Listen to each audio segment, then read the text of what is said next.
Hi everyone, welcome to ఆమ్సన్ media. నేను మీ గౌరీనాథ్. ఈరోజు కూడా మనం కర్నూలులో ఒక హాస్పిటల్ దగ్గర ఉన్నామండి. అదే లక్ష్మీ సాయి క్లినిక్. మరి ఇక్కడ gastroenterologist, hepatologist specialist doctor Praveen Kumar Reddy గారి దగ్గర మనం ఉన్నాం. మరి వారిని అడిగి ఆ సమస్యకు పరిష్కారాన్ని తెలుసుకుందాం. నమస్తే అండి. నమస్తే గారు. సార్, ఇప్పుడున్న పరిస్థితులను బట్టి ఎక్కువగా గ్యాస్ ప్రాబ్లం అనేది ఎక్కువైపోతుంది సార్. అసలు ఈ గ్యాస్ ప్రాబ్లం అనేది ఎందుకు వస్తుంది? గ్యాస్ ప్రాబ్లం అంటే మన మెడికల్ టర్మినాలజీ ప్రకారం జిఆర్డి అంటారండి. అంటే గ్యాస్ట్రో ఈసోఫేజియల్ రిఫ్లెక్స్ డిసీజ్. దీనికి చాలా కారణాలు ఉన్నాయి. ఒకటి మన లోపల సిస్టంలో ఉన్న ప్రాబ్లమ్, లేదా బయట కారణాలు. ఇప్పుడు మన బయట కారణాలు తీసుకుంటే సరిగా ఆహారపు అలవాట్లు సరిగా లేకపోవడము, అంటే సమయానికి తీసుకోకపోవడము, ఫుడ్ తీసుకోకపోవడము, లేదా ఎక్కువగా అతిగా మసాలా ఫుడ్ తినడము, లేదు నిద్ర తక్కువ ఉండడము, స్ట్రెస్ ఫ్యాక్టర్స్ అంటారు. అంటే మనం విపరీతమైన టెన్షన్స్, స్ట్రెస్ ఫ్యాక్టర్స్, నిద్ర తక్కువ చేసుకోవడం, ఇటువంటి కారణాల వల్ల గ్యాస్ట్రో ఈసోఫేజియల్ రిఫ్లెక్స్ డిసీజ్ అంటే మనము వాడుక భాషలో గ్యాస్ పట్టింది అంటాం. ఇవి కాకుండా ఎక్కువగా గుండె జబ్బులు ఉండడము, దానికి సంబంధించిన మాత్రలు వాడడము, నొప్పుల మాత్రలు విపరీతంగా, అంటే కండరాల నొప్పికి కానీ ఎముకల నొప్పికి కానీ ఇటువంటి చిన్న చిన్న దానిలకు కూడా విపరీతంగా అసిక్లోఫినాక్ అనే నొప్పి మాత్రలు వేసుకోవడం ద్వారా కూడా గ్యాస్ ట్రబుల్ సమస్యలు ఎక్కువగా వస్తుంది. ఇంకా అధిక బరువు ఉండడం వలన, లేదు కామన్గా మగవారిలో మనకు ఆల్కహాల్ మద్యపానం అలవాటు ఉండడం వలన, లేదు స్మోకింగ్ అలవాటు ఉండడం వలన కూడా ఈ సమస్యలు అధికంగా రావచ్చు అన్నమాట. దీని లక్షణాలు ఎలా ఉంటాయి అంటే, ఒకటి తేపులు ఎక్కువగా రావడము, మన ఇంగ్లీష్లో చెప్పాల్సి వస్తే బెల్చింగ్స్ అంటారు, లేదు తినింది పైకి రావడము అంటారు. అంటే తిన్న ఫుడ్ మనకు నోట్లోకి రావడం, దీన్ని రిగస్టేషన్ ఆఫ్ ద ఫుడ్ అండ్ ఛాతి మంట అంటారు, అంటే chest pain or chest discomfort. తర్వాత కడుపు ఉబ్బరము అంటే బ్లోటింగ్ అంటారు. ఈ లక్షణాలు, ఈ 4 కూడా మనకు గ్యాస్కి సంబంధించిన ప్రధాన లక్షణాలు. ఎవరైనా హాస్పిటల్ కానీ క్లినిక్ కానీ వీళ్ళు ఎవరైనా ఈ లక్షణాలతో వచ్చినట్టే ప్రధానంగా మనం ఆలోచించాల్సిన విషయం గ్యాస్ పట్టడం. దీంట్లో ఒక సమస్య ఉంటుంది. అన్ని గ్యాస్ ట్రబుల్ లక్షణాలు కూడా గ్యాస్కి సంబంధించిన లక్షణాలు కాదు. దీంట్లో కొన్ని చెస్ట్ పెయిన్ అంటారు, అంటే ఛాతి నొప్పి కూడా చూపిస్తారు. అటువంటప్పుడు మనం గుండె జబ్బు ఉందా లేదా, అది కేవలం గ్యాస్ ట్రబులేనా కాదా అనేది నిర్ధారించాల్సిన విషయం, ఒకటి లోతుగా ఆలోచించాల్సిన విషయం ఉంటుంది. ఓకే సార్, ఎక్కువగా చాలామంది ఏం చేస్తారంటే భోజనం చేసిన వెంటనే సాయంత్రం పూట అవ్వచ్చు, లేదంటే మధ్యాహ్నం అవ్వచ్చు, వెంటనే పడుకోవటం స్టార్ట్ చేస్తారు. ఇలా పడుకోవటం వల్ల ఏమైనా గ్యాస్ ప్రాబ్లం వచ్చే అవకాశాలు ఉన్నాయా? చాలా వరకు మనకు లక్షణాలలో పడుకోవడం అంటే తిన్న తర్వాత మామూలుగా అయితే మనకు ఒక 2 గంటల వరకు గ్యాప్ ఉండాల్సిన అవసరం ఉంది. ఎందుకంటే తిన్న ఫుడ్ కొద్దిగా కిందికి వెళ్ళడానికి అవకాశం ఉంటుంది.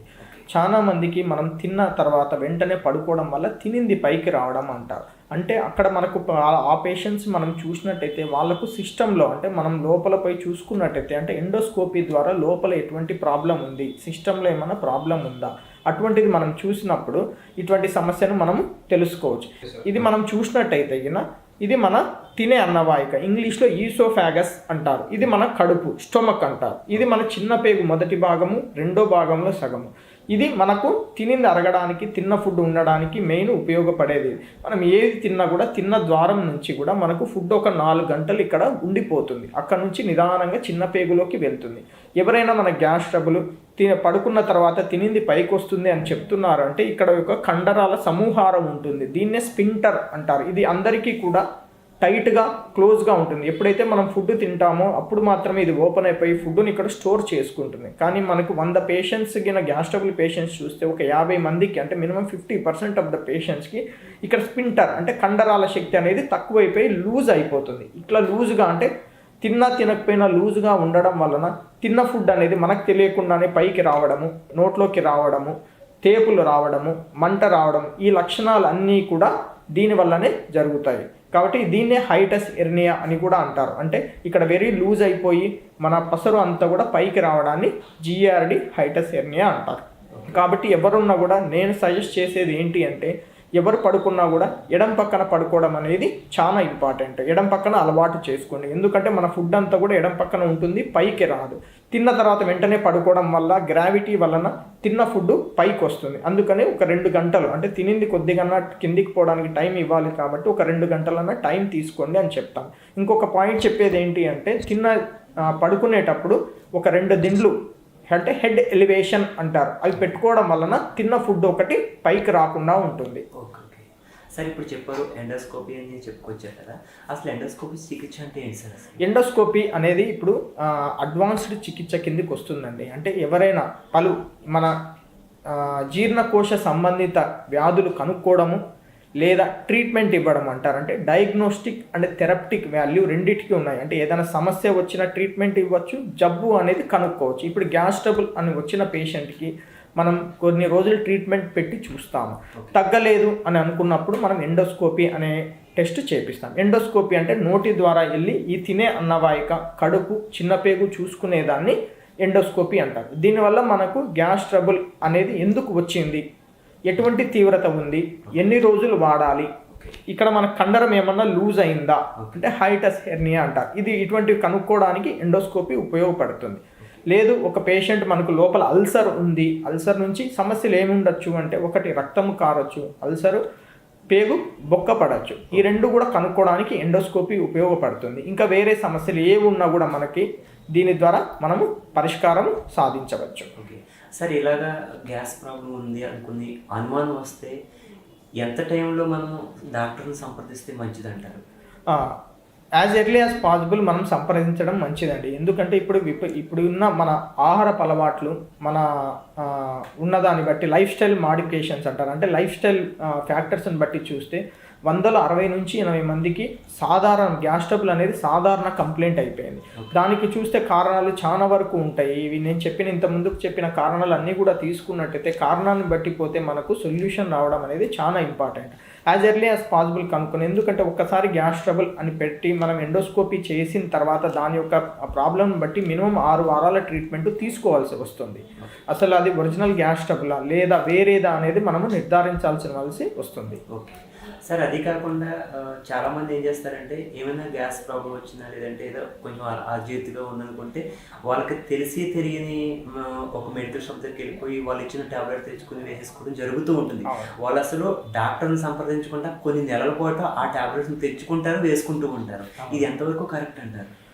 మనం ఏదున్నా కూడా ప్రాబ్లమ్ని బట్టి పోవడం మేలండి. ఎందుకంటే మనకి ఈజీగా కౌంటర్స్ అంటే ఫార్మసీ కౌంటర్స్లో ఈజీగా అవైలబుల్ అవుతున్నాయి కాబట్టి ఇటువంటి మెడిసిన్స్ ప్రతి ఒక్కటి ఇప్పుడు పారాసెటమాల్ ఈజీగా అవైలబుల్ అవుతుంది, ఎవరు అడిగి వెళ్ళినా ఇస్తారు. అట్లనే గ్యాస్ ట్రబుల్ మాత్రలు అంటే కూడా ఎవరు అడిగినా ఇస్తారు. సో ఈ మాత్రలు మనకి ఈజీగా అవైలబుల్ అవుతున్నాయి కాబట్టి మనకి ఎక్కడ కూడా ఈజీగా దొరుకుతున్నాయి. సరే టెంపరీగా ఒక 3 days 5 days ట్రీట్మెంట్ తీసుకుందాము అని అనుకుంటారు, కానీ క్రానిక్గా ఎందుకు వచ్చింది అనే సమస్యను మనం కూడా చూడగలిగితే దాన్ని నిర్ధారించి మనము తొలగించగలము.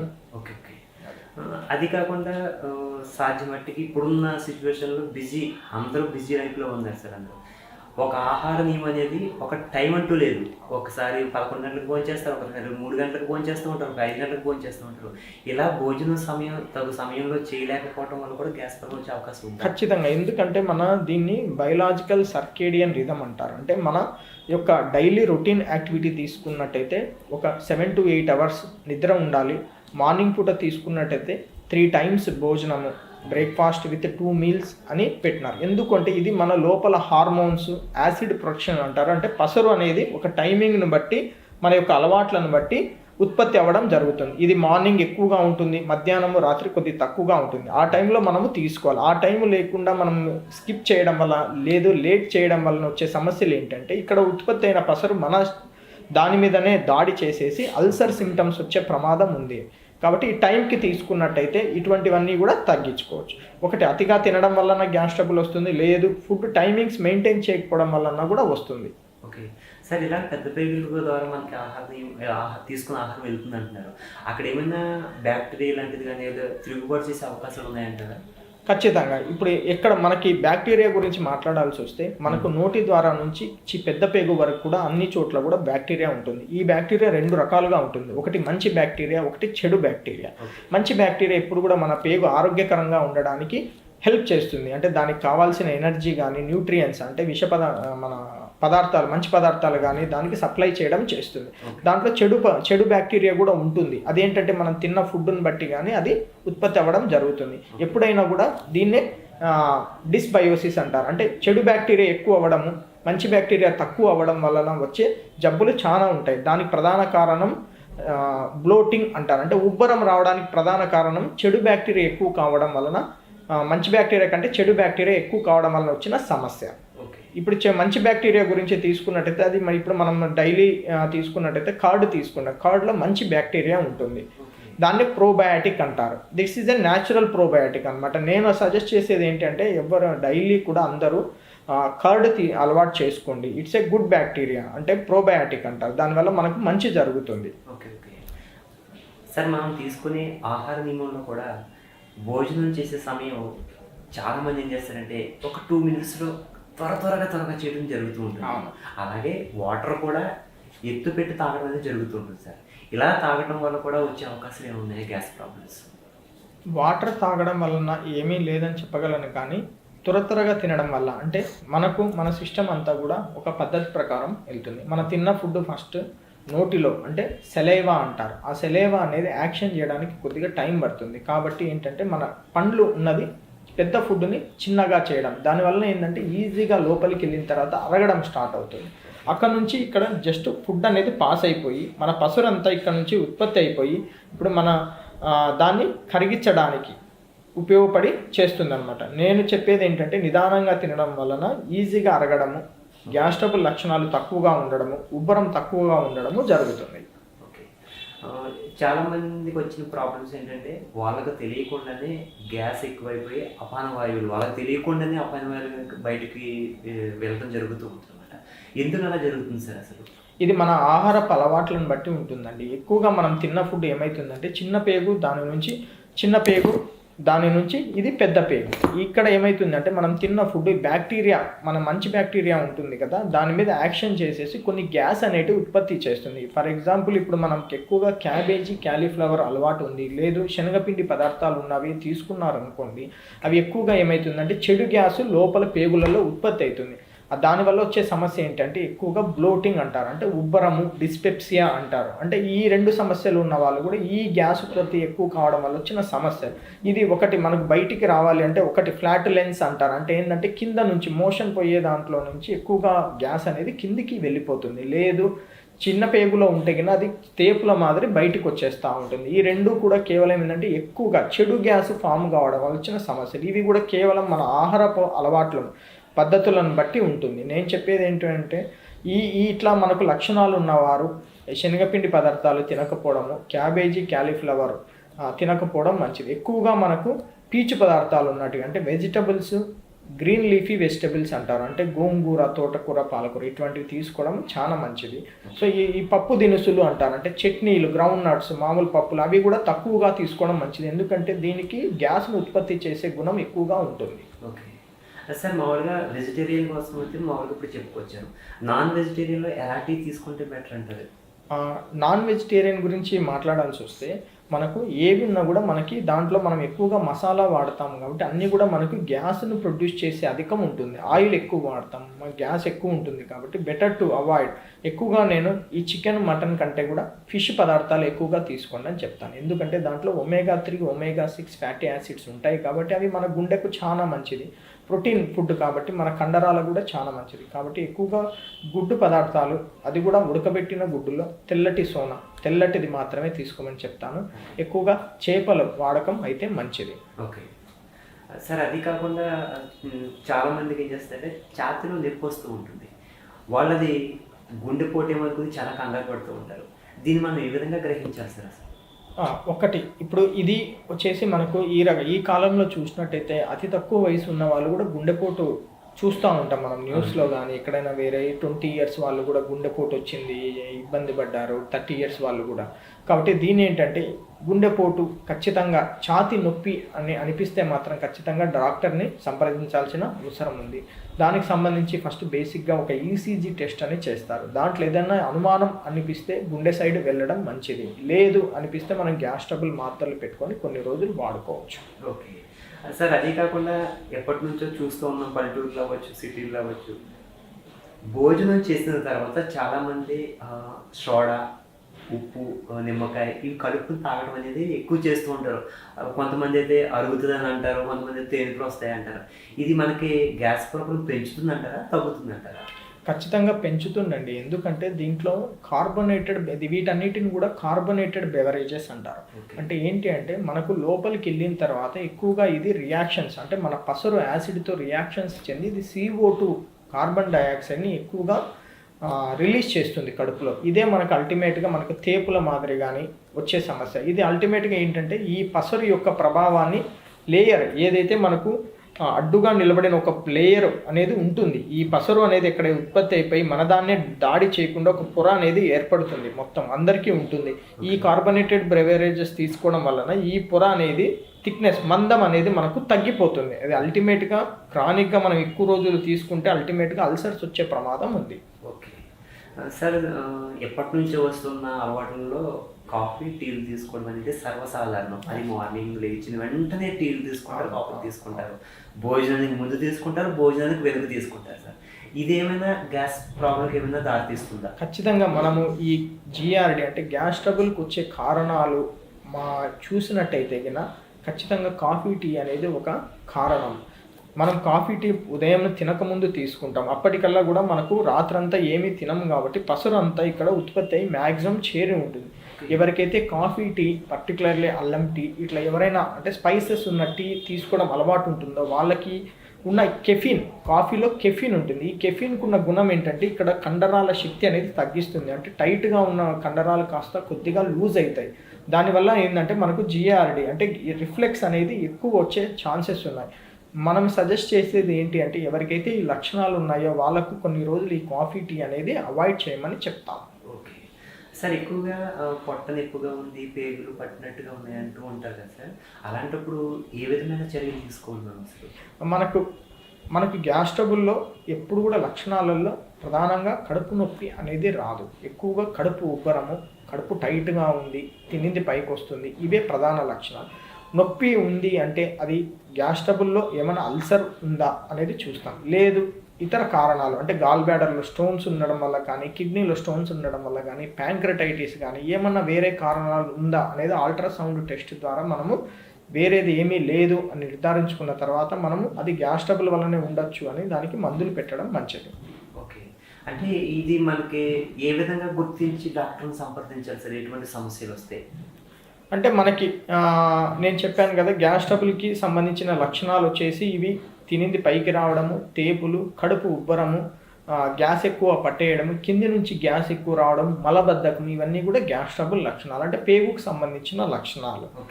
లేదు విపరీతమైన కడుపు నొప్పి, వాంతులు ఏమైనా అవుతున్నాయంటే దానికి సంబంధించిన కిడ్నీలో రాయి ఉందని కానీ, లేకపోతే గాల్ బ్లాడర్లో రాయి ఉండడం కానీ, ప్యాంక్రటైటిస్ సమస్యల గురించి ఆలోచిస్తాం. ఓకే, ఇటు పేగుకు సంబంధించింది కానీ ఈ జీర్ణాశయానికి సంబంధించింది దేనికైనా ఎటువంటి సమస్యలు వస్తాయి సార్ అసలు ఎక్కువగా? ఇప్పుడు మనకు ఏది ఉన్నా కూడా మనకి ఏంటంటే మెయిన్గా మనం పేషెంట్ల చూసినట్టయితే కూడా ఈ గ్యాస్ ట్రబుల్ లక్షణాలే ఎక్కువగా వస్తుంది. ఈ గ్యాస్ ట్రబుల్ లక్షణాలు ఎక్కువగా అంటే కన్నా ఎక్కువగా మనకు తినే అన్నవాహిక, కడుపు, చిన్న పేగులో సగం సమస్యలు. చిన్న పేగు మిగతా పార్ట్ అంటే మనం ఏది తిన్నా కూడా ప్రధానంగా పనిచేసేది అంటే తినింది అరిగించడానికి కానీ, దాని నుంచి శక్తి పీల్చుకోవడానికి కానీ అదంతా కూడా చిన్న పేగు పనిచేస్తుంది. చిన్న పేగు ప్రాబ్లమ్స్ అన్నీ కూడా కడుపు నొప్పి, వాంతులు రావడము, పచ్చ వాంతులు అంటారు అంటే పసరు, వామిటింగ్స్లో పసరు రావడము, మోషన్ సరిగా పోకపోవడము, అసలు 2-3 రోజుల నుంచి గ్యాస్ కానీ మోషన్ కానీ పోకపోవడం అనేది చిన్న పేగు సమస్య.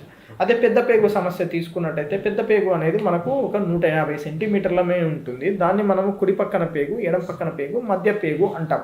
ఒకవేళ కుడి పక్కన పేగు తీసుకున్నట్టయితే కనుక మనకు రక్తహీనతతో మనకు పేషెంట్స్ వస్తారు. అంటే రక్తం తక్కువగా ఉండడము, ఎక్కడి నుంచి ఇబ్బంది అవుతుందని చూస్తే అక్కడ ఏదైనా అల్సర్స్ కానీ, క్యాన్సర్ గడ్డల మాదిరి కానీ ఉండడం. అదే ఎడం పక్కన పేగు చూస్తున్నట్టయితే దారి ప్రాబ్లం అంటారు. అంటే మనకు మోషన్ సరిగా రాకపోవడము, మోషన్లో బ్లడ్ పడడం అంటే రక్తం పడడం, ఇటువంటి సమస్యలు మనకు పెద్ద పేగు సమస్యలుగా చెప్పవచ్చు. ఓకే, ఒక్కొక్కరు ఒక 2 days అయినా సరే మోషన్ వెళ్ళదు కానీ వాళ్ళు సరిగ్గా పట్టించుకోరు సార్. ఇలా పట్టించుకోకపోవడం వల్ల ఏమైనా సమస్యలు ఎదురవుతాయా? ఖచ్చితంగా మనకు సమస్యలు ఉన్నాయి. దీన్ని కాన్స్టిపేషన్ అంటారు మన మెడికల్ టర్మినాల్లో. అంటే మలబద్ధకం అని చూసుకున్న తర్వాత మన ఇండియాలో అంటే మన ఆహారపు అలవాట్లను బట్టి ఒక వారానికి 3 రోజుల కంటే తక్కువ మోషన్ పోతున్నాడు అని చెప్తే గన దాన్ని మనం మలబద్ధకంగా పరిగణిస్తాం. అంటే కాన్స్టిపేషన్. అప్పుడు ఆ పేషెంట్కి ఎందుకు ఈ సమస్య వచ్చింది అనేది మనం చూసుకోవాలి. ప్రధానంగా దీనికి కారణాలు మన ఇండియాలో చూసుకున్నట్టయితే diabetes is the most common. అంటే మోషన్ సరిగా రాకపోవడానికి డయాబెటీస్ అనేది ఒకటి ప్రధాన కారణం. సెకండ్, థైరాయిడ్ సమస్య ఉండడం, అంటే థైరాయిడ్ హార్మోన్స్ లెవెల్స్ అతి తక్కువగా ఉండడం వలన కూడా ఈ సమస్య వస్తుంది. ఈ రెండు కూడా ఎటువంటి కారణాలు చేస్తాయి అంటే మనకు కదలికల టెస్ట్ అంటారు, అంటే పేగుల కదలికలను తగ్గించే విధంగా చేస్తాయి అన్నమాట. దానివల్ల మనకు కరెక్ట్ టైంలో మోషన్ అనేది కిందికి రావడానికి ఇబ్బంది పడతా ఉంటుంది. ఇది కాకుండా ఏమైనా దారి ప్రాబ్లమ్స్ అంటారు, నేను ఇంతకుముందు చెప్పాను. ఈ దారిలో పెద్ద పేగులు ఎక్కడైనా దారిలో అడ్డుపడడం కానీ ఉంటే దాన్ని మనం కొలనోస్కోపీ అనే టెస్ట్ ద్వారా ఏమైనా అడ్డు ఉందా అనేది మనము చూసుకుంటాం. అటువంటిది ఏమీ లేదు, రిస్క్ ఫ్యాక్టర్స్ ఏమున్నాయి, డయాబెటీస్ ఉంది, థైరాయిడ్ ఉంది, ఏమైనా మెడిసిన్స్ వాడుతున్నారు, బీపీకి మందులు వాడుతున్నారు, ఇటువంటి ఫ్యాక్టర్స్ ఏమైనా ఉన్నాయో దానిలో కరెక్ట్ చేయడానికి మనము చూస్తాం. సార్ ఒక్కొక్క సిచ్యువేషన్లో చాలామందికి కడుపు మొత్తం ఉబ్బరంగా ఉండిపోయి వాళ్ళకి నడవడానికి లేక మాట్లాడే తీరి లేక చాలా సతమతం అవుతూ ఉంటారు. డాక్టర్ని సంప్రదించే లోపు సహజంగా మనం ఏమైనా చేయొచ్చా గ్యాస్ పోవడానికి? సహజంగా అంటే మీరు అడుగుతున్న చిట్కాల మాదిరి అంటే అవి అప్పటికప్పుడు వెంటనే రిలీఫ్ కావాలంటే అటువంటిది ఏమీ లేదు. ఓకే, కరెక్ట్గా మనం చూసి ఎందుకు వచ్చింది, ఇది కేవలం గ్యాస్ ఎక్కువ ఉండడం వలన వచ్చిందా, ఇంకా వేరే కారణం ఏమన్నా దాన్ని సార్ ఈ గ్యాస్ ప్రాబ్లం అనేది ఎక్కువైనప్పుడు గుండె మీద ప్రభావం ఏమైనా చూపిస్తుందా? ఎస్, మనకు కరెక్ట్గా చెప్పాల్సి వస్తుంది అంటే గ్యాస్ ప్రభావం ఎప్పుడు కూడా గుండె మీద ఉండదు. ఓకే, మనకు గ్యాస్ ప్రాబ్లం అంటే కన్నా అది ఒరిజినల్గా ఈ పేగుల నుంచి వచ్చిన గ్యాస్ ట్రబులా లేదు గుండె నుంచి వచ్చిన గ్యాస్ ట్రబులా. మనకు కామన్గా మనం చూస్తున్నట్టయితే పేషెంట్స్ సార్ చాలా గ్యాస్ పట్టేసింది కానీ వెంటనే ఇబ్బంది అయ్యి చనిపోవాల్సి వచ్చింది అంటాం, కానీ అది ఒరిజినల్ గ్యాస్ ట్రబుల్ కాదు, అది గుండె నొప్పి, మయోకార్డియల్ ఇన్ఫార్క్షన్ అంటే ఛాతీ నొప్పి. అది మనకి ఏంటంటే గ్యాస్ లాగా లక్షణాలు. ఎందుకు అంటే రెండు పక్కనే మనకు తినే అన్నవాయు పక్కనే గుండె ఉండడం వలన ఈ రెండు లక్షణాలు కూడా మనకు ఒకదాని మీద ఒకటి ప్రభావం చూపిస్తాయి. ఏది ఉన్నా కూడా ఇప్పుడు ఛాతీ నొప్పి అంటే కన్నా మనకి మొత్తం ఇక్కడంతా గుండె నుంచి వచ్చిన నొప్పి ఇక్కడ నొప్పి వస్తుంది. ఒకవేళ ఈ తినే అన్నవాయుకులు ఈ గ్యాస్ ట్రబుల్ ఉండి ఇక్కడ ఏదైనా అల్సర్స్, పుండు, మింగడానికి ఏదైనా ఇన్ఫెక్షన్ వచ్చినా కూడా అది కూడా మనకు మొత్తం ఛాతీలో నొప్పి అని అనిపిస్తుంది. కాబట్టి ఛాతీ నొప్పి అని అనిపించినప్పుడు మనకి రెండు కూడా చూసుకుంటాము. ప్రధానంగా ఎటు సైడ్ వెళ్తున్నారు అంటే ఛాతీ నొప్పితో పాటు చెమటలు పట్టడము, బీపీ, షుగరు, ఆల్కహాల్, స్మోకింగ్ ఇటువంటి రిస్క్ ఫ్యాక్టర్స్ అధికంగా ఉన్న వారికి జస్ట్ కూర్చుంటూనే నొప్పి వస్తుంది, అసలు నడవనియట్లేదు, కొద్దిగా నడుస్తూ కూడా నొప్పి, విపరీతమైన నొప్పి, రాత్రి నిద్ర, ఈ నొప్పి వలన నిద్ర లేదు నాకు అని అనిపిస్తే మాత్రం దాని గుండె గురించి ఆలోచించాల్సిన అవసరం ఉంది. ఓకే, ఇంకా చివరిగా ఇందులో చాలామంది ఏం చేస్తారంటే ఒక అపాన వాయువులు అవ్వచ్చు, లేదంటే తేలుపులు అవ్వచ్చు, లేదంటే తుమ్ములు అవ్వచ్చు, వీటన్నిటిని కావాలని ఆఫ్ చేస్తూ ఉంటారు. వాళ్ళ సిచ్యువేషన్ బట్టి ఆఫ్ చేస్తూ ఉంటారు. అంటే ఇవన్నీ శరీరం దానికి సంబంధించిన ప్రకారంగా బయటకు విడుదల చేసే వాయువులు అన్నీ కావాలని ఆఫ్ చేస్తే ప్రాణానికి ఏమైనా ముప్పు ఉంటుందా? ప్రాణానికి ముప్పు లేదు, కానీ ఖచ్చితంగా మనం ఈ గ్యాసెస్ అన్ని బయటికి వస్తేనే పేషెంట్కి రిలీఫ్ ఉంటుంది. ఈ మెకానిజమ్స్ అంటే ఇప్పుడు ఇబ్బంది వచ్చినప్పుడు మనకు ఇబ్బంది అంటే పేగు ఇబ్బంది కానీ కడుపు ఇబ్బంది కానీ వచ్చినప్పుడే విపరీతమైన తేపులు వస్తాయి. మామూలుగా నార్మల్గా ఒక పేషెంట్కి పర్సన్కి కానీ ఎవరికి కూడా తేపులు రాకూడదు. తేపులు వచ్చినాయి అంటే గ్యాస్ ట్రబుల్ ప్రాబ్లం స్టార్ట్ అయ్యింది అని అర్థం.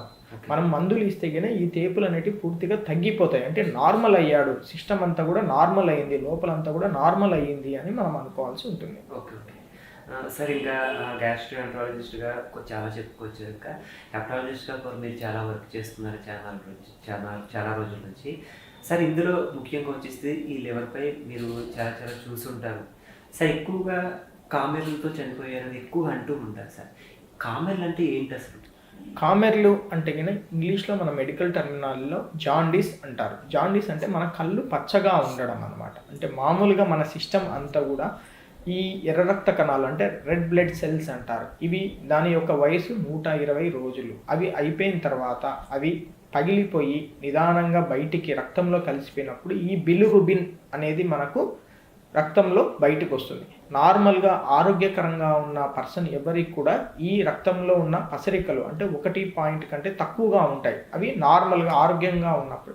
ఎప్పుడైతే ఇటువంటి పసరికలు మనకు ఎర్ర రక్త కణాలు మనకు లివర్ ద్వారా ఎక్స్క్రీట్ అయ్యి వెళ్ళిపోతే నార్మల్గా ఉంటుంది. ఎప్పుడైతే మనకు ఎర్ర రక్త కణాల ప్రాబ్లం కానీ అంటే విపరీతంగా ఎక్కువగా ఉత్పత్తి కావడము, అవి 120 రోజుల లోపలనే మనకు పగిలిపోవడము, లేదు మనకు లివర్ ఎక్కడైతే ఈ మెటబాలిజం అంటారు, అంటే ఈ పసిరికలు అన్నీ కూడా రాకుండా చూసేది లివర్ ప్రాబ్లం ఉన్న వాళ్ళు కానీ, లేదు బయటికి వచ్చే దారి ప్రభావం అంటే కిడ్నీల యూరిన్ ద్వారా కానీ, మోషన్లో మనకి ద్వారా కానీ ఇది ఎక్స్క్రీట్ అవుతూ ఉంటుంది.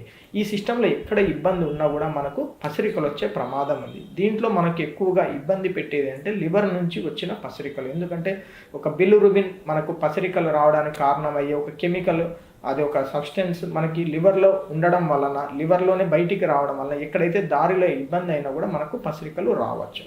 ఈ పసిరికల్ని మన కామన్ టర్మినాలజీలో అంటే వాడుక భాషలో పచ్చ కామెర్లు అంటారు. తెల్ల కామెర్లు అనే వర్డ్ కూడా ఉంది, అది రక్తహీనత వల్ల వచ్చిన తెల్ల కామెర్లు. ఒక పేషెంట్ ఎవరైనా మనకు పసిరికలు అని వస్తే మనం ప్రధానంగా చూసేది ఏమన్నా లివర్ ప్రాబ్లం ఉందా, లేదు ఎర్ర రక్త కణాల ప్రాబ్లం ఉందా, లేదు లివర్ నుంచి వచ్చిన దారి ప్రాబ్లం ఉందా అనేది ప్రధానంగా 3 కేటగిరీ ఆఫ్ పేషెంట్స్ని గురించి చూస్తాం. ఓకే సార్, అసలు ఈ పచ్చ కామెర్లు అనేది మనకి ఎప్పుడు తెలుస్తుంది సార్ మన శరీరానికి వచ్చినప్పుడు? మనకు పచ్చ కామెర్లు అనేది ఫస్ట్ ఎవరైనా కామన్గా మనం చూసినట్టయితే రోజు మనకు అద్దం ముందర మనం చూసుకుంటూ ఉంటాం, కళ్ళు పచ్చగా అయినట్టు మనకు అనిపించవచ్చు. లేదు మన ఇంట్లో వాళ్ళు చూడండి మీకు ఏదో కళ్ళు పచ్చగా అయినాయి అని అనిపించవచ్చు. సెకండ్, మనం యూరిన్ పోస్తే చాలా ఎల్లో కలర్గా రావడము, ఆకలి లేకపోవడము, కడుపు నొప్పి, జ్వరం రావడము, ఇటువంటి సమస్యలు ఉన్నప్పుడు మనము ఈ పసిరికల గురించి ఆలోచిస్తాం. అంటే అది ఎన్ని రోజులకు మనకి సిమ్టమ్స్ వస్తాయి సార్ అసలు? అది ప్రధానంగా జబ్బును బట్టి ఉంటుంది. ఇప్పుడు కారణాల గురించి ఆలోచిస్తే లివర్కి సంబంధించిన పసిరికలు కనిపిస్తే అది ఒక ఇన్ఫెక్షన్ వచ్చిన సమస్య. ఇన్ఫెక్షన్ వచ్చి పసిరికలు వచ్చిన సమస్య వెంటనే జ్వరం రావడము, కాళ్ళ నొప్పులు రావడం, కీళ్ళ నొప్పులు రావడము, వెంటనే 2-3 రోజులలో పసిరికలు రావడం. అదే మనకు మద్యపానం అలవాటు ఉంది, అది కంటిన్యూస్గా ఒక 5 to 10 years తీసుకుంటూ ఉన్నాడు, దాని ప్రభావం మనకి లివర్ మీద పడింది, లివర్ చిన్నగా డ్యామేజ్ అవ్వడం మొదలయ్యింది, అటువంటి పేషెంట్ సడన్గా ఒకరోజు మనకు పసిరికలను వస్తారు. లేదు దాని దారి ప్రాబ్లం అంటే కింద పసిరికల గొట్టం ప్రాబ్లం ఉంటుంది, అది మూసుకొని పోవడం వలన కొన్నిసార్లు మనకు పసిరికలతో పేషెంట్ వస్తాడు. ఓకే సార్, అది మనకి వచ్చిందని నిర్ధారణ అయిన తర్వాత డాక్టర్ని సంప్రదించిన తర్వాత ఎన్ని రోజులు ట్రీట్మెంట్ జరుగుతుంది సార్? ఇప్పుడు మనకి ఈ పసిరికలు అనేది మనం చూసుకుంటామండి. ఇప్పుడు ఒక పర్సన్ ఆల్కహాల్ అలవాటు ఉంది, దానివల్ల మనకు లివర్ వాపు, లివర్ ఇబ్బంది అయ్యి పసిరికలు వచ్చినాయి. లివర్ టెస్ట్ చేసుకోవడానికంటే లివర్ ఫంక్షన్ టెస్ట్ అంటారు, అంటే పసిరికలు ఎన్ని ఉన్నాయి, ఎక్కడి నుంచి వచ్చాయి, ఎలా చేయాలి, ఏం చేయాలి అనేది చూస్తామన్నమాట. దీనికి మనకి ఇప్పుడు మద్యపానం అలవాటు ఉండి పసిరికలు వచ్చిన దానికి మందుల ద్వారానే పసిరికలు అంటే మన లివర్ వాపు తగ్గించడానికి మనం ప్రయత్నం చేస్తాం. దానికంటే ముందు ప్రధాన అంశం ఏంటంటే ఈ మద్యపానం అలవాటు అనేది మానేయాలి. ఎందుకంటే దానివల్లనే వచ్చింది కాబట్టి రిపీటెడ్గా తీసుకోవడం వలన మనకి ఈ పసిరికలు అనేటివి తగ్గవు. కాబట్టి ఖచ్చితంగా ఫస్ట్ ఇంపార్టెంట్ ఏంటంటే మన అలవాట్లు, చెడు అలవాట్లు అనేది ఖచ్చితంగా మానుకోవాల్సి ఉంటుంది. ఓకే సార్, ఇది ఎక్కువైతే ప్రాణం కూడా పోయే అవకాశాలు కూడా ఉన్నాయి కదా సార్, అసలు ఎక్కువ అవటం వల్ల ఏం జరుగుతుంది శరీరంలో అసలు?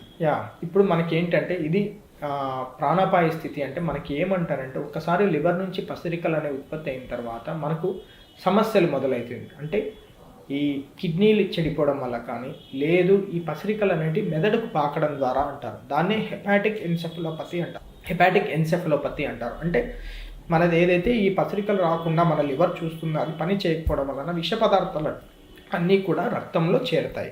ఈ రక్తంలో చేరడం వలన అది మెదడుకి వెళ్ళిపోయి మెదడు వాపు అంటారు.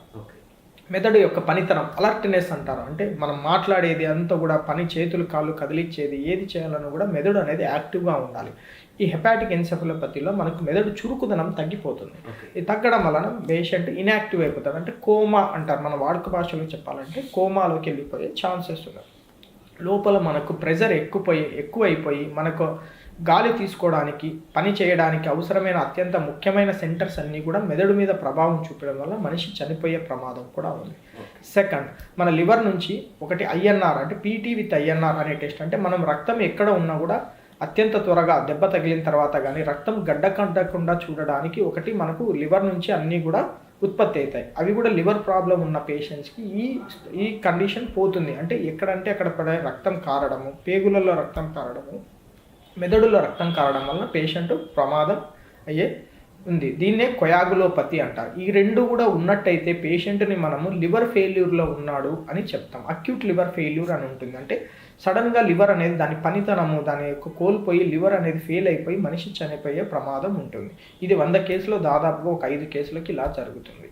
సార్ ఒక లివర్ మీద ఏమైనా ప్రభావం చూపించి అదేమైనా తేడా వచ్చిందనుకుంటే మీ ఒక డాక్టర్గా ఎలాంటి ట్రీట్మెంట్ చేయగలుగుతారు? దాన్ని ఏమైనా బాగు చేసే అవకాశం ఉంటుందా? ఒకటి మనకు లివర్ గురించి సమస్యల గురించి మాట్లాడాల్సి వస్తే ఫస్ట్ కామన్గా మనకు చూసేది అంటే ఎక్కువ 100 మందిలో ఎక్కువగా మనం చూసేది ఫ్యాటీ లివర్ అంటారు. అంటే లివర్లో అధికంగా కొలెస్ట్రాల్ చేరడం అనేది ఫ్యాటీ లివర్. ఇది 4 స్టేజెస్ ఉంటుంది. Grade 1, grade 2, grade 3, grade 4. ఇది మనకు కామన్గా ఇప్పుడు మనకి ఇండియాలో ఎక్కువగా కేసెస్ ఇంక్రీజ్ అవుతున్న కండిషన్. దీన్ని ఏమంటారంటే non alcoholic fatty liver disease అంటారు. అంటే మనకి ఎటువంటి ఆల్కహాల్ అలవాటు ఉండదు, వేరేది ఏమి ఉండదు, కానీ లివర్లో వచ్చేసి కొవ్వు చేరి ఉంటుంది. ఇది మన ఆహారపు అలవాట్లు, మనం తీసుకునే ఫుడ్, మన ఆయిలీ ఫుడ్, దాన్ని బట్టి కూడా ఇది ఫ్యాటీ లివర్. అధిక బరువు ఉండడం, ఓవర్ వెయిట్ అంటారు, ఒబిసిటీ అంటారు, ప్రధాన కారణం అనమాట. ఈ స్టేజ్ తర్వాత సెకండ్ వచ్చే స్టేజ్ని క్రానిక్ లివర్ డిసీజ్ అంటారు. అంటే చిన్నగా మన లివర్ యొక్క పనితనం కొద్దిగా తగ్గడము, లివర్లో కొన్ని మార్పులు జరగడము, దీన్ని క్రానిక్ లివర్ డిసీజ్ అంటారు. ఈ డిసీజ్ నుంచి ఈ స్టేజ్ నుంచి నెక్స్ట్ స్టేజ్కి పోవాల్సి వస్తే కదా దాన్ని సిర్రోసిస్ ఆఫ్ లివర్ అంటారు. అంటే మన లివర్ అనేది పూర్తిగా చిన్నగా కావడము, లోపల సెల్స్ అన్నీ కూడా చనిపోవడము, 80-90% వరకు కూడా చెడిపోవడము జరుగుతుంది. దీన్ని సిర్రోసిస్ ఆఫ్ లివర్ అంటారు. చాలా డేంజరస్ డిసీజ్. ఎందుకంటే ఒక్కసారి మనకు లివర్ కోలుకోలేనంత దెబ్బ తగిలిపోతే అది మనకు లాస్ట్గా ఇర్రివర్సిబుల్ డ్యామేజ్ అంటారు. అంటే ఎటువంటి కోలుకోదు అనమాట. దాన్ని సిర్రోసిస్ ఆఫ్ లివర్ అంటారు. ఒక్కసారి మనకు సిర్రోసిస్ ఆఫ్ లివర్ అని వచ్చింది లేదు జబ్బు నిర్ధారణ అయ్యిందంటే మాత్రం ఖచ్చితంగా దానికి ఉన్న ఏకైక ట్రీట్మెంట్ ఆప్షన్ మనకు లివర్ ట్రాన్స్ప్లాంటేషన్. అంటే ఇంతకుముందు ఎలా కిడ్నీస్ ట్రాన్స్ప్లాంట్ చేసేవాళ్ళు, ఇప్పుడు లివర్ ట్రాన్స్ప్లాంటేషన్ అంటే లివర్ మార్పిడి అనేది కూడా అందుబాటులోకి ఉన్న చికిత్స. సార్ అసలు లివర్కి ఇంకేమి వ్యాధులు వస్తాయి అసలు? లివర్ గురించి ఫస్ట్ మాట్లాడాల్సి వస్తే అల్టిమేట్గా లివర్కు ఏ జబ్బు వచ్చినా కూడా లాస్ట్గా ల్యాండప్ అయ్యే జబ్బుని మనం సిర్రోసిస్ అంటాం. అంటే దాన్ని చిన్నగా అవ్వడాన్ని సిరోసిస్ అంటారు. మనం లివర్కి సమస్యల గురించి మాట్లాడాల్సి వస్తే మనకు ఫస్ట్ లివర్లో కొవ్వు చేరడం ఫ్యాటీ లివర్, సెకండ్ ఇన్ఫెక్షన్స్ అని వస్తాయి, వైరల్ ఇన్ఫెక్షన్స్ అంటారు. దాన్ని మనం వాడుక భాషలో వైరల్ హెపటైటిస్ అంటారు. దీనికి ప్రధాన కారణాలు హెపటైటిస్ బి అండ్ సి. మనకేంటంటే ఇవి ఇన్ఫెక్షన్స్ దాదాపుగా 15 to 20 years వరకు ఉండడము, అవి నిదానంగా లివర్ని చెడగొట్టడము, లాస్ట్కు సిర్రోసిస్ ఆఫ్ లివర్ రావడము. ఇది హెపటైటిస్ బి అండ్ సి అనమాట. ఇది కాకుండా నెక్స్ట్ మనకు మద్యపానం అలవాటు ఉంటే కూడా మనకి లివర్ చెడిపోవడం జరుగుతుంది. ఇది కాకుండా రీసెంట్గా మనకి మెటబాలిక్ సిండ్రోమ్ అంటారు. అంటే ఒబిసిటీ ఉన్న వాళ్ళకి కానీ తక్కువ ఒబిసిటీ ఉన్న వాళ్ళకి కానీ లివర్లో ఫ్యాట్ చేరడం వల్ల వచ్చిన డిసీజ్, దాన్ని non alcoholic fatty liver disease అంటారు. ఇది కాకుండా మనకు చిన్న పిల్లల్లో కూడా కొన్ని లివర్ సమస్యలు రావచ్చు. అవి పుట్టుకతో వచ్చిన సమస్యలు అన్నమాట. అవి ఎక్కువగా ఐరన్ ఓవర్లోడ్ సిండ్రమ్స్ అంటారు, లేదంటే విల్సన్స్ డిసీజ్ అంటారు. ఈ జబ్బులు వచ్చేసి మనకు ఎక్కువగా చిన్నపిల్లలలో అధికంగా వస్తుంది. ఇది కాకుండా మనకి ఈ ఇన్ఫెక్షన్స్ కానీ మందు అలవాటు ఉన్న వాళ్ళకి కానీ లివర్లో మనకు క్యాన్సర్ వచ్చే సమస్య ఉంది. దాన్ని హెపటోసెల్యులార్ కార్సినోమా అంటారు. ఎక్కువగా మన చాలా కేసులు చూస్తూ ఉంటాం లివర్ క్యాన్సర్. ఇది కూడా ఇప్పుడు రీసెంట్గా జబ్బు ఇంక్రీజ్ అయిన సమస్య. సార్ అసలు లివర్కి సంబంధించిన సమస్యలు రాకుండా ఉండాలంటే ఎలాంటి ఆహార పదార్థాలు తీసుకోవాలి? ఎక్కువగా ఇప్పుడు మనకి ఎటువంటి మనం మెడిసిన్స్ తీసుకున్నా కానీ, ఫుడ్ తీసుకున్నా కానీ, ఆయిల్ ఫుడ్ తీసుకున్నా కానీ, ఎటువంటిదైనా కూడా చర్యలు చేసేవి మనకు లివర్ చాలా ఇంపార్టెంట్. మనకు ఊపిరితిత్తులు, గుండె ఎలా ఇంపార్టెంటో లివర్ కూడా అంతే ఇంపార్టెంట్. లివర్ సమస్య రాకుండా చూడాలి అంటే దానికి ఎటువంటి ఇబ్బందులు అవుతున్నాయి, ఒకటి మద్యపానం తీసుకోకపోవడం, మనకి స్మోకింగ్ చేసుకోకపోవడం, ఆయిల్ ఫుడ్ అంటే ఏంటంటే spicy foods and oil foods తక్కువగా చేసుకోవడం వలన మనకు మంచి జరుగుతుంది. అట్లనే మనకి ఎక్కువగా ఫిష్ తీసుకోవడం వలన, కాల్షియం ప్రొడక్ట్స్ అంటే ఫుడ్ ప్రొడక్ట్స్ ఏవి ఉన్నా కూడా, అంటే మిల్క్ ప్రొడక్ట్స్ కానీ ఏవి తీసుకోవడం వల్ల కూడా లివర్కి ఎటువంటి ఇబ్బంది ఉండదు. ఓకే సార్, ఇంక మా వాళ్ళకి చివరిగా సజెషన్ ఏంటంటే అసలు ఇలాంటి వ్యాధులు రాకుండా ఉండాలంటే ఎలాంటి జాగ్రత్తలు తీసుకుంటే బాగుంటుంది? మనం ఖచ్చితంగా ఎటువంటి వ్యాధులు కూడా రాకుండా ఉండాలంటే కనుక మంచి ఆహారపు అలవాట్లు, లైఫ్ స్టైల్ మాడిఫికేషన్స్ అంటారు. అంటే డైలీ మనం ఒక 45 minutes వాకింగ్ చేయడము, ఎక్సర్సైజ్ చేయడము, వ్యాయామం చేయడం అనేది చాలా ఇంపార్టెంట్. అంటే అది మనకు చాలా వరకు జబ్బులకి సాల్వ్ చేస్తుంది అన్నమాట. అంటే ఎటువంటి ఇష్యూస్ అన్నిటి కూడా సాల్వ్ చేస్తుంది. మంచి నిద్ర తీసుకోవడం వలన కూడా మనకు చాలా మేలు జరుగుతుంది. స్ట్రెస్ ఫ్యాక్టర్స్, దేనికి కూడా చిన్న విషయానికి కూడా అతిగా ఆలోచించడము, నిద్ర తగ్గించుకోవడం, ఇటువంటివన్నీ తగ్గించుకోండి. సో విన్నారు కదండి మన ప్రవీణ్ కుమార్ రెడ్డి గారు చక్కగా వివరించారు. మనకు గ్యాస్ట్రిక్ ప్రాబ్లం వచ్చినా లేదంటే లివర్‌కి సంబంధించిన ఎటువంటి సమస్యలు వచ్చినా వాటి యొక్క పరిష్కారాలు కూడా చక్కగా వివరించారు. మీరు ఇలాంటి సమస్యలు వచ్చినప్పుడు దాన్ని నెగ్లెక్ట్ చేసినట్లయితే అది మన ప్రాణానికి కూడా హాని కలిగే అవకాశాలు చాలా ఉన్నాయి. మన కర్నూలు పరిధిలో మన లక్ష్మీ సాయి క్లినిక్ ఇక్కడ కర్నూలులో గాయత్రి ఎస్టేట్‌లో ఉందండి. ఇక్కడ మనకి మీకేమైనా ఇలాంటి సమస్యలు ఎటువంటి సమస్యలు వచ్చినా, లేదంటే మీ ఫ్యామిలీలో గ్యాస్ట్రిక్ ప్రాబ్లమ్స్ వల్ల ఉన్నా, లేదంటే లివర్‌కి సంబంధించిన ఎటువంటి సమస్యలు ఉన్నా, కర్నూలుకు సంబంధించిన వాళ్ళైతే తప్పనిసరిగా మన ప్రవీణ్ కుమార్ రెడ్డి గారిని కాంటాక్ట్ అవ్వండి. స్క్రీన్ మీద మీకు సంబంధించిన ఈ Lakshmi Sai clinic number and contact address కూడా చక్కగా ఉంది. దాన్ని చూసుకుని మీరు వెంటనే మన ప్రవీణ్ కుమార్ రెడ్డి గారిని కాంటాక్ట్ అవ్వచ్చు. ఇటువంటి సమస్యలు ఉన్న వారైతే వెంటనే కాంటాక్ట్ అవ్వడం చాలా చాలా మంచిది. మరొక మంచి వీడియోతో మళ్ళీ మీ ముందుకు వచ్చేస్తాను.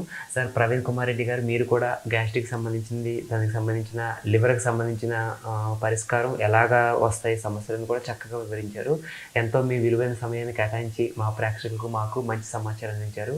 మరొకసారి మీకు థ్యాంక్స్ చెప్పుకొని సెలవు తీసుకోండి. Thank you.